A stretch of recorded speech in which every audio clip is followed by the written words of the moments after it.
મિત્રો આપણે આ નેચર પોડકાસ્ટ એટલે કે કુદરતી પોડકાસ્ટની અંદર આપણો બીજો એપિસોડ છે અને એ આપણા મિત્ર અમરીશભાઈ આપણે થોડીક આ જ વિસ્તારમાં જ્યાં બેઠા છીએ એની આજુબાજુમાં રહેતા પક્ષીઓની માહિતી આપણે શેર કરશું. તો અમરીશભાઈ, હમણાં થોડી વાર પહેલાં જ આપણે જોયું અહીંયા બે પક્ષીઓ બેઠા હતા પથરા ઉપર. ક્યાં ક્યાં બે પક્ષીઓ હતા અને વધારે એની માહિતી મળે એવું કંઈક કરો છો. આપણે થોડી વાર પહેલા જે બે પક્ષીઓ જોયા એમાંનો એક છે આપણે સામાન્ય પિંક પિજોન. પીજોન એટલે ઘણી વખત આપણે ડવ અને પિજોન એમાં આગળ પાછળ કરતા હોય. હોલાને આપણે ડવ કહેતા હોય, કબૂતરને આપણે પિજોન કહેતા હોય, પણ હકીકતમાં હોલાને આપણે પિજોન કહીએ. તો હોલો એ જ ડવ છે નહીં, હોલો અલગ અને કબૂતર અલગ. બરાબર. હોલો છે એ કબૂતર કરતા નાનું કહેવાય, કબૂતર કુળ જ, પણ કબૂતર કરતા નાનું. તો આ અવાજ શેનો છે? આ છે લેપિંગનો અવાજ છે, જે આપણે હમણાં થોડી વાર પહેલા અહીંયા બેઠેલી હતી એને ગુજરાતીમાં ટીટોડી કહીએ.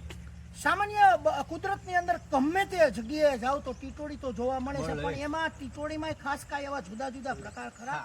જનરલી તૈન કલ કરીને એક આવે છે, જેને ગામઠી ભાષામાં, તળપદી ભાષામાં વિતવિતીઓ કહીએ. વિતવિતીઓ આપણે એને ચકવો કહીએ. જે પર્યાવરણની ભાષામાં ચકવો કહેવાય, ગુજરાતી નામ એનું ચકવો, પણ સામાન્ય તળપદી ભાષામાં એ લોકો એને વિતવિતીઓ કહેતા હોય. એટલે એ નિશાચર પક્ષી રાત્રે જ જોવા મળે છે. હોય છે ઘણી વખત અહીંયા આપણે જ્યારે બાળકોને ટ્રેકિંગ દરમિયાન નેચર વોકમાં જ્યારે લઈ જઈએ છીએ ત્યારે ઘણી વખત ઝાડવાની નીચે બેસેલો જોવા મળે. ટીટોડી કરતા સાઈઝ મોટી હોય છે અને કબૂતર જેવું પગ ટીટોડી જેવા હોય. અને સાહેબ ઓલું પેલું પક્ષી જાય છે બ્લેક કલરનું, એ છે બ્લેક ડ્રોંગ.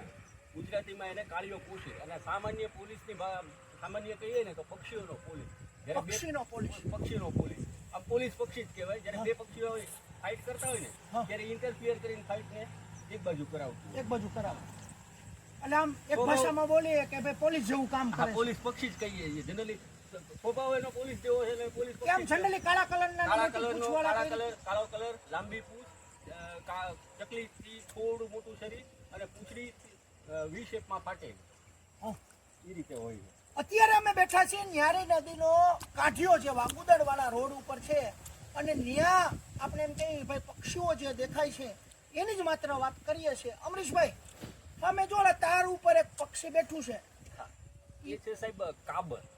કાબરો મેના બોલીએ.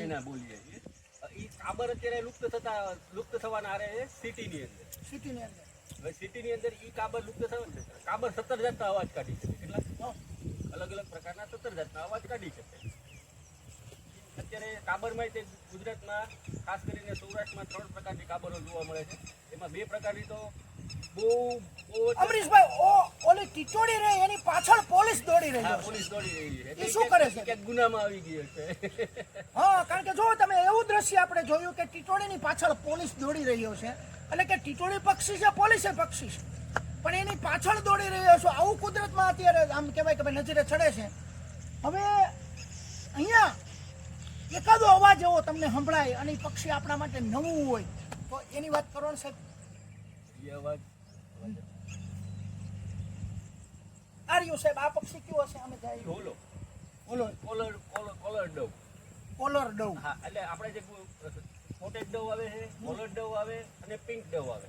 અત્યારે જે તમે ઉડતું પક્ષી જે જોયું એ કોલર ડવ છે. અને અહીંયા બેઠેલું પક્ષી હતું એ પિંક ડવ હતું. એટલે હોલાના પણ ઘણા બધા 3 પ્રકાર છે. ગુજરાતની અંદર હોલાના 3 પ્રકાર છે. એમાં એક ખાસ છે જે સ્પોટેડ ડવ છે.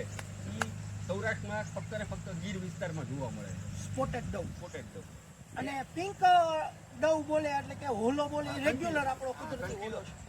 કોલર ડવ એટલે કંટીલો હોલો, પિંક ડવ એટલે ધુમડી, અને સ્પોટેડ ડવ એટલે ટપકીલો હોલો. આપણે અહીંયા સૌરાષ્ટ્રમાં ખાસ કરીને રાજકોટ વિસ્તારમાં 2 પ્રકારના એટલે કે કોલર ડવ અને પિંક ડવ 2 હોલા જોવા મળે. મેં અમરીશભાઈ આ નદીમાં જ અહીંયા પાણી આગળ છે ત્યાં પાણીમાં એક આમ બ્લુ કલરનું પક્ષી એકદમ આમ મસ્ત જોયું. બરોબર, મોટી ડોક હતી ને બ્લુ કલરનું પક્ષી હતું. એ કદાચ વોટર હેન જળ મુરગી. એ કોમન છે ગુજરાતમાં, અને ગુજરાતમાં આજુબાજુમાં જે જંગલ ને બાદ કરતા સિટીમાં જે પક્ષીઓ જોવા મળે છે, હા. ખાસ કરીને આપણે રાજકોટની આજુબાજુમાં 23 થી 25 પ્રકારના અલગ અલગ પક્ષીઓ જોવા મળે છે.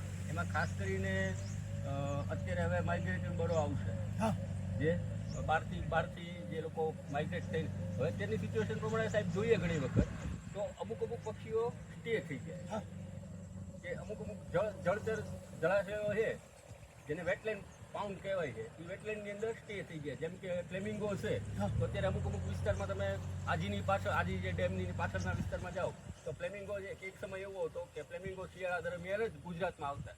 તો અત્યારે રાજકોટ સિટીની અંદર ઘણી જગ્યાએ ફ્લેમિંગો ઉનાળામાં પણ જોવા મળે છે ને ચોમાસામાં પણ જોવા મળે જોવા મળે.